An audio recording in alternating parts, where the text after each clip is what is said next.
Hello, guys. Welcome back to the channel. Hope you're doing well. We've got Beth from the United stand here. Really been looking forward to this. So, welcome to the channel. Yeah, it's good to be on. It's really good to be on. And you know what? It's not been the greatest start to the season for us. You guys have done okay. I watched you against Arsenal and I definitely thought you could get something from that game. Sheffield United managed to get it over the line. So, yeah, let's see how the season goes. But I'm excited to be on the channel. Thank you. I mean, when you look at Man United start to the season and everyone what's going off at Man United at the minute. I listen to you quite a lot on United stand and understand where you're coming from about your owners and everything. So, tell us your perspective on it.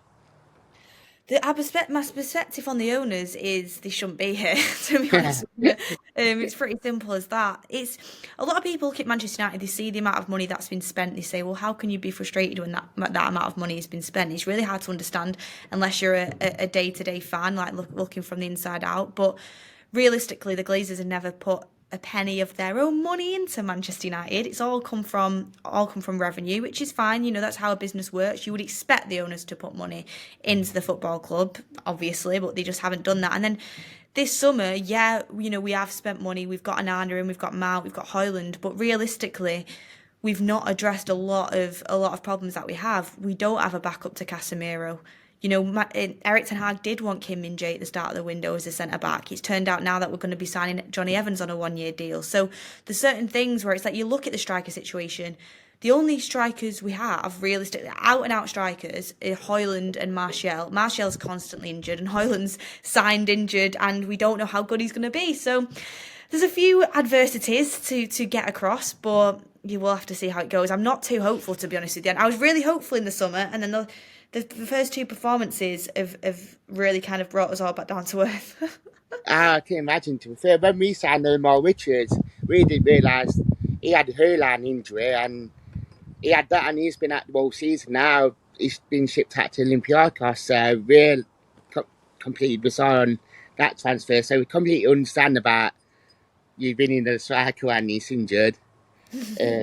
But yeah, last two games, especially Wolves, I heard that it went as convincing, but you won. And Spurs, I watched Spurs game and it weren't the Man United that I know, if that makes sense. Yeah. It's, we did have opportunities, like Bruno Fernandes should have scored the header, Marcus Rashford had a header, he probably should have scored. We did have opportunities, which was more you can say from the Wolves game. The Wolves game, we created nothing.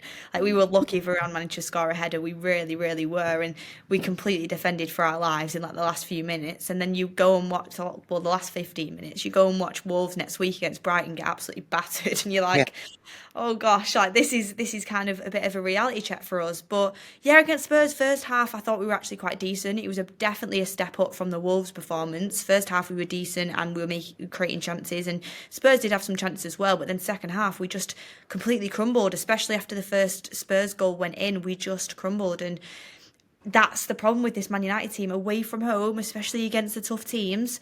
We have a horrible record, and you start to think, is it a mentality thing?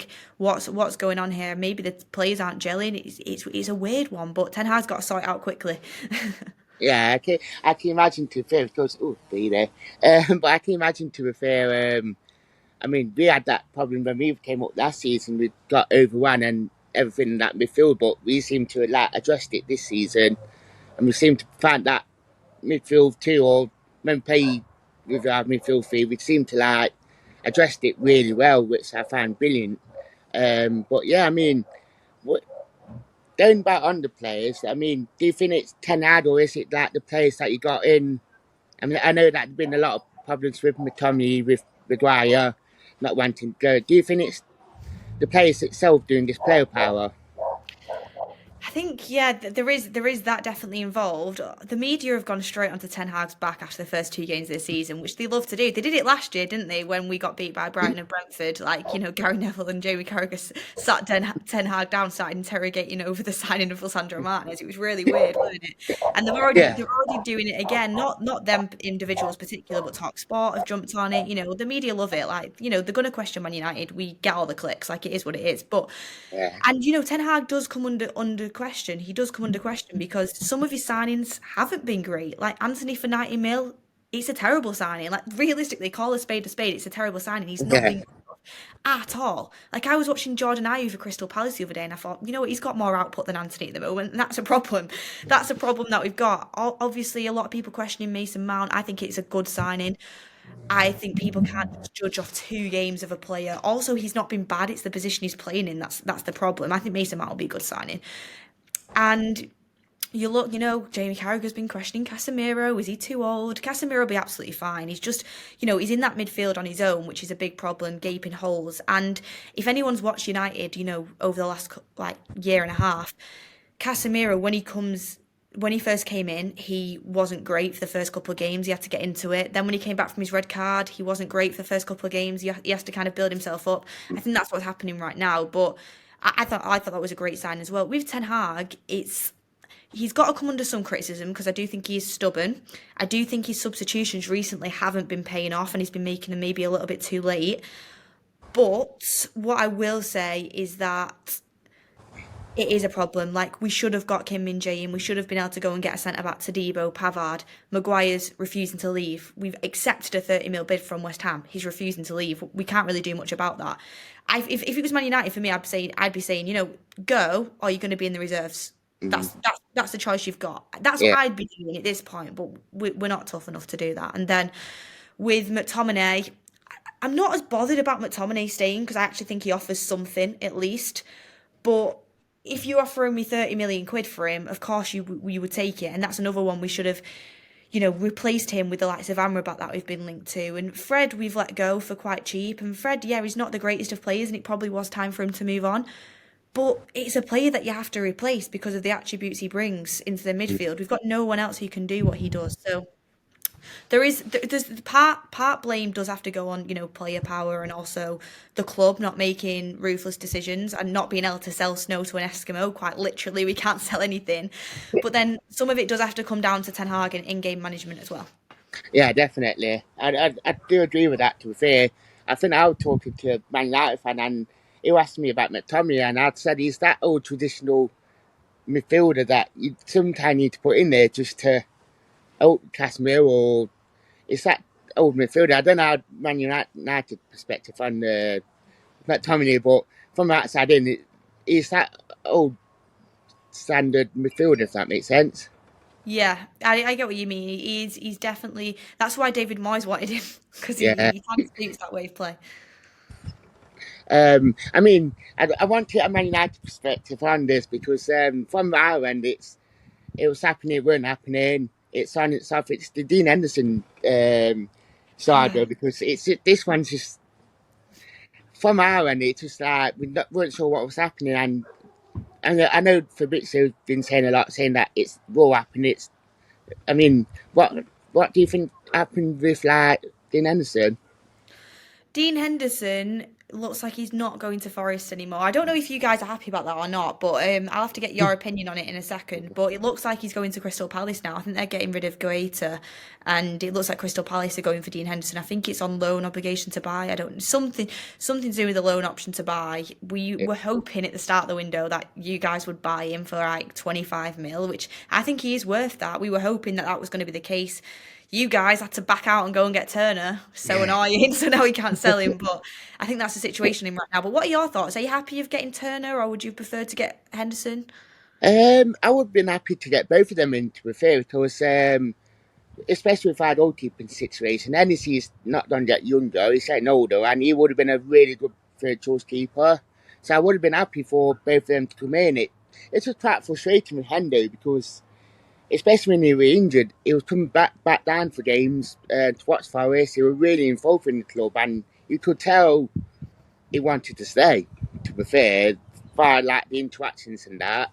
And even after the Arsenal game on our back not backstage pass. Yeah, backstage pass. Even showing you that he was really anxious when we beating Arsenal. So it was really frustrating that we couldn't get it over the line. And there were all the reports saying it was 3 games, 20 games. We weren't sure.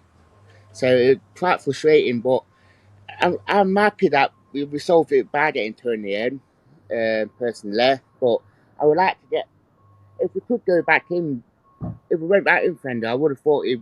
come, but obviously, as he said, he's going to Palace. Yeah, I think he wanted to come to you guys. I just think you never made the right bid for Man United to accept. That's the problem. But Yeah, I don't know what. I mean, we had quite a few issues with our transfer board this summer. We seem to have gone back in for an old person to get things done now, which yeah, I think. Do you know what? I like your new signing. Is it the what's he? I can't remember his name. Mon. Mane from Yeah, yeah, he's really good he's signing. won the World Cup, hasn't he? Yeah, won the Yeah, World really Cup. good signing that. We set sign the left back that played for Argentina in the World Cup side as well, and we Yeah, set sign Silver from Chelsea in loan. So well, that's it's quite, good. it's all happening now. It's been quite summer. I So wanted to ask you actually. Sorry, I know I'm it's asking you a like, question here. You're asking so specific to me, but what are your thoughts on Steve Cooper? I'll be honest, yeah, it's a bit like we talked sport with Ten Hag, to be fair. I was going to mention this anyway. Talksport just absolutely ripped into Steve Cooper last summer, or last season, like saying he's going to get sacked, this and that. And to be fair, Marinakis, because he's got a bit of a reputation for sacking managers at Olympiacos, like he does Hmm. it left, right, and centre. And fair play Marinakis, because he could have sacked him last season twice, Yeah. and he stuck by him. And Cooper, to us Forest fans, is like a legend for what he's done for us, taking us from bottom of championship, took us up, and You kept up us as well. up, and kept us up, especially with what we had to do last summer, because what a lot of people from the outside in think, why we're making so many signings, but we needed to make the signings because we had a lot of loans, we had a lot of players who dead wood, and we needed to get out. So for us to rebuild and stay up, it was probably not far off from us winning back-to-back European Cups to like to do that. And I mean, Cooper is just a living legend.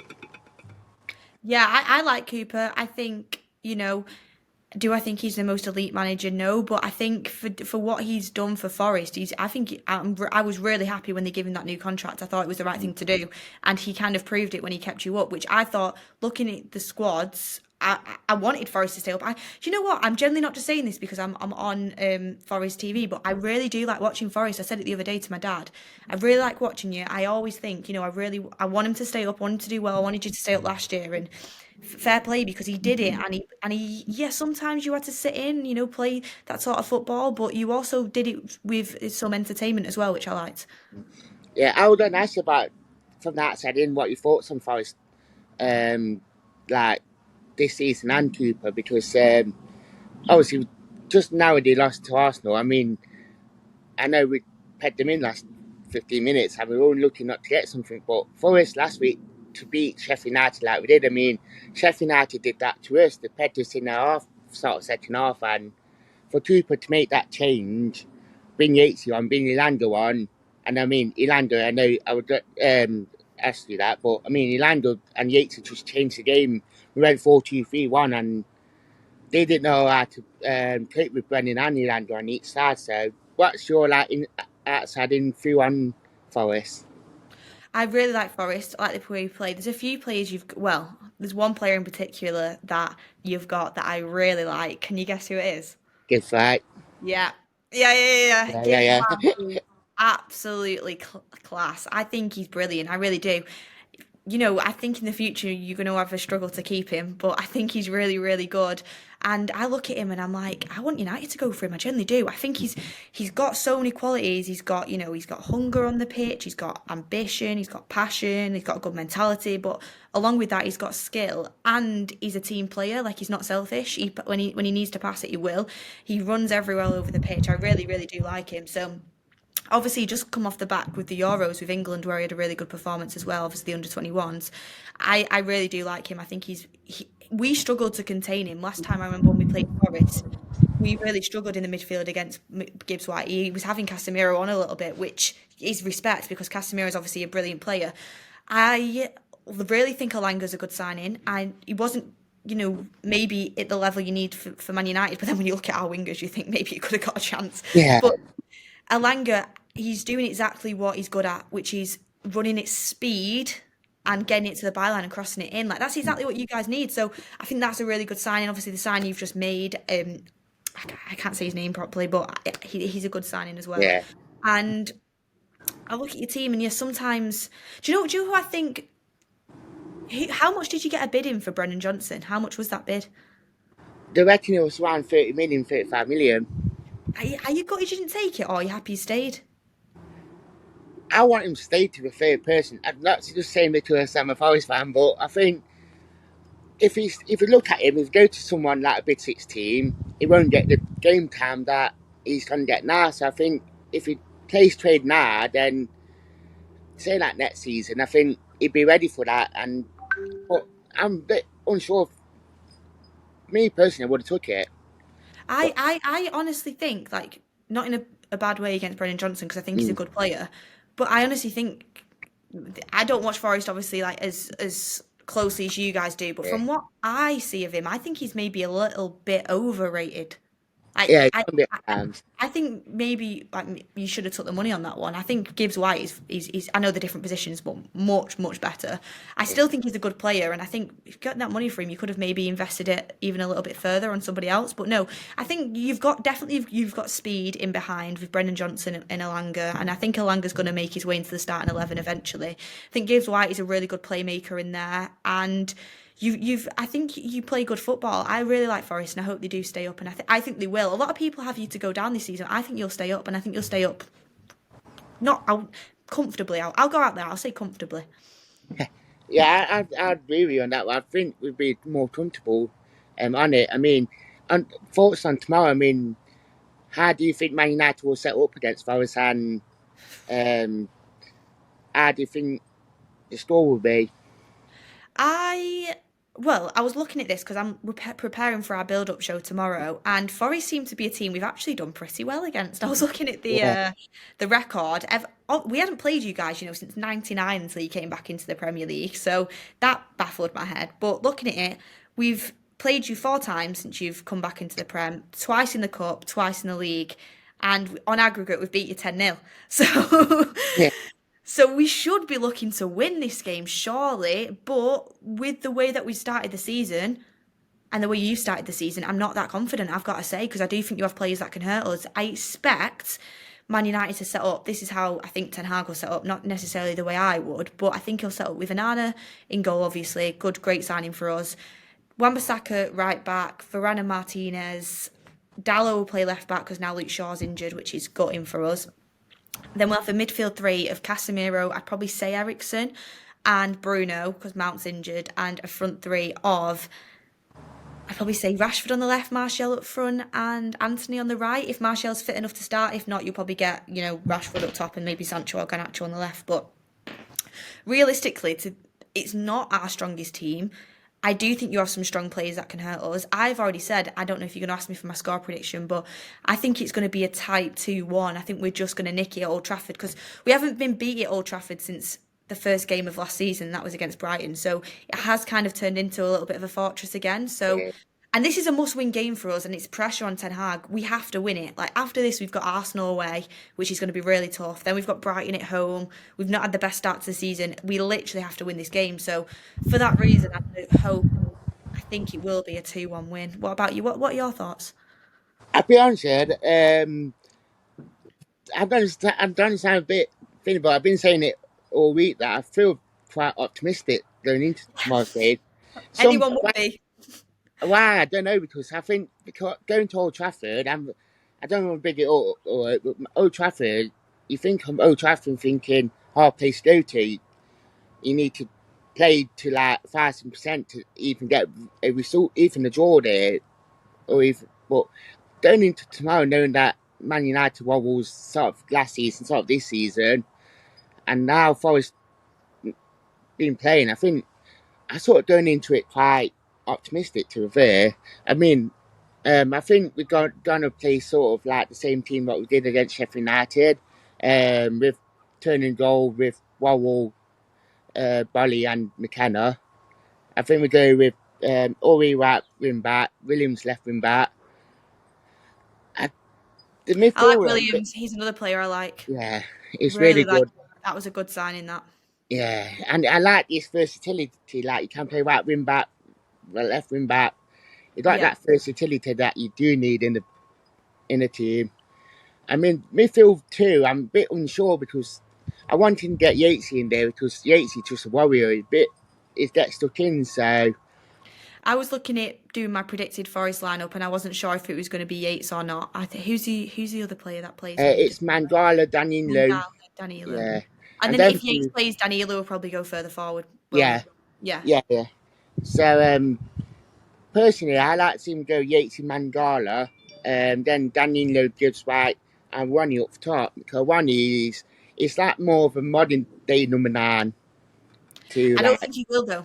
I don't think he will. Maybe I'm wrong, but I looked at how you set up against Arsenal and get to compare to Sheffield United. I feel like against a team that isn't the big six, a one is the way to go to start Yeah, off with. But I think because you're going to be looking to play on the counter attack maybe a little bit, he might go with the speed, of Brennan Johnson. yeah. And, maybe even Alanga might start. I don't think he will, maybe now, but Mm. you never know. I might be wrong on that, by the way, but that's just what I'm thinking. People just throw a couple of surprises in, especially when he says they're injured and they're not. Cooper does throw a few surprises in, so he might even start Elango. He might go just like Elango and Jono up front. If Alanga starts, or if Alanga comes on and does anything, it's just going to be so annoying. Yeah. Do you think he'll celebrate? Pardon? Do you think he will celebrate? No, I don't think he will. He seems Uh, quite respectful towards the club. yeah, I do. I think he is in this interview. He was quite upbeat about Manu and I know, I've seen that. yeah. But I don't know.